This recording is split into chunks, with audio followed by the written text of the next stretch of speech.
Welcome to Cooking from the Cave. I'm Chef Pete Trzyzak, and today we're going to be doing an all-American meal pot roast. Let's start with our chuck roast. Our chuck roast is 2 pounds, and the first thing you want to do is you want to season that. We're going to season that with 1 tablespoon of parsley, 1 tablespoon of granulated garlic, 1 tablespoon of mustard, 2 tablespoons of flour, and I'll explain what that flour does in a little bit, 1 teaspoon of salt, 1 teaspoon of pepper, and then 1 tablespoon of paprika. We're going to take our pot roast, and you usually want to buy this as one piece, this chuck roast, and I'm just going to go ahead and coat this with all those herbs and everything. You want to get a nice even coating on it. Now the flour adds sugars to the outside of the meat, and those sugars are going to help caramelize the meat, and that's what this cast iron pot is over here for. Now while we've been doing this, I've had the pot warming up, and this cast iron pot is great because it does 2 things. One, it heats up and it holds its heat very well, but it also transfers heat through that cast iron into your food, so you're going to get a nice caramelized crust on it. We do want to add a little bit of oil to this, so we're going to add a little canola oil. I'm adding about 2 tablespoons of canola oil, just enough to coat the bottom. And we can begin by sauteing or searing the spice mixture that we have on here in that cast iron pan. Now just be careful when you do this, so make sure you lay it away from you.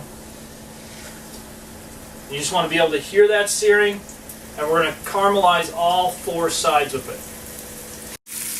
At this moment we've caramelized our beef, and I got the edges as well as both flat sides. The next step we're going to do is we're going to add a little bit of oil. So we're going to remove the beef from the cast iron pan. We're going to add a little bit more oil, maybe 1 or 2 more tablespoons full, and we can start adding our mirepoix. Our mirepoix is going to be made up of 1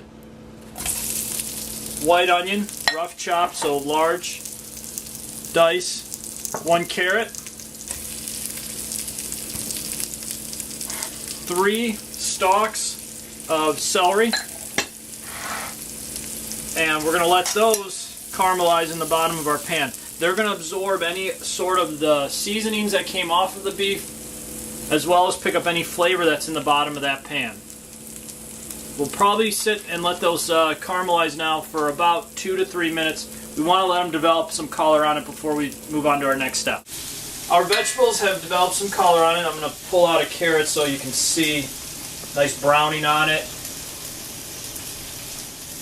The next thing we're going to add is we're going to add our acid to this. Our acid is going to help give everything flavor, as well as absorb anything that's left in the bottom of the pan from those seasonings and those spices that the vegetables haven't picked up.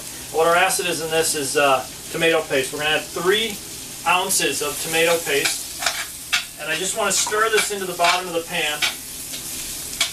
This is also going to help give those vegetables a little bit more color, and the paste doesn't have a lot of water to begin with, but we're going to cook out the rest of that water or oil that's in the bottom of that pan. The paste is going to kind of absorb everything and pull it together and make this really nice tight vegetable mixture at the bottom of the pan. And we're going to probably let it sit for another minute at most. I've reduced my heat to medium, and we'll cook it for 1 more minute, and then we'll add our beef. After a minute of cooking that tomato paste, we can now add our beef that we seared earlier.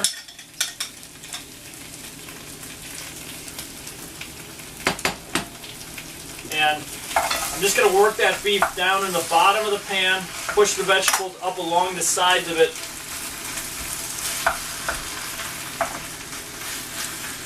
And I'm going to go ahead and pour my chicken stock. You can use beef stock if you have that at home. You can use vegetable stock as well. And I'm going to pour the stock halfway up the beef.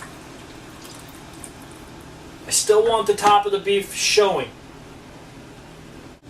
At this point, we're going to increase our heat to high, wait for some reaction in the sauce, so it starts to bubble and everything. Once you see movement like I have in the back there, I'm going to go ahead and take my lid, put it on there, and from here we're going to put it in the oven. My oven is preheated at 325.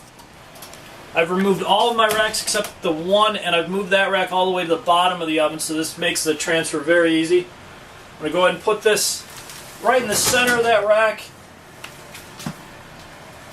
And this is what makes Dutch ovens so great.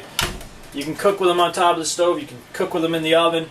Put it in there. I'm going to set my timer for 3 hours.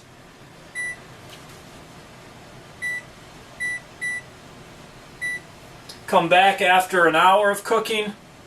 Put my potatoes in there, and I'll show you what we do next after that. It's been an hour now, and let's check on our pot roast.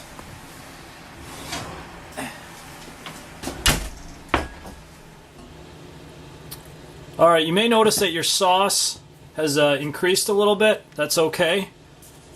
You just want to check, make sure that nothing's sticking to the bottom. We're cooking, remember, at a low temperature, 325, so you shouldn't have anything really burning to the bottom of the pan or anything.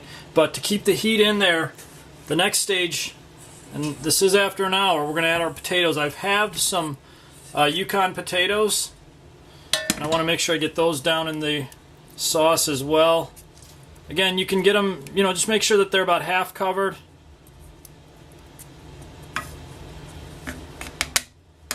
And we're going to add our shallots. I've sliced up 2 shallots. This is just to give some sweetness to this sauce. That's what the shallots will do. Cover this up.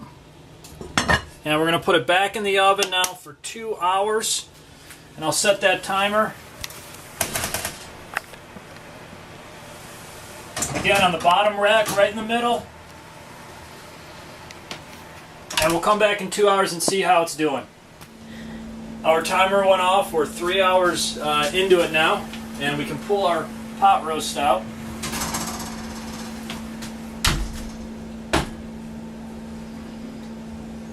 And what you'll find is everything will be nice and tender. And what I like to do is I'll just plate it up on a regular plate. Bowls work too. And I just try and get everybody a piece of everything. So we'll get the potatoes on the plate. Any extra sauce is always welcomed.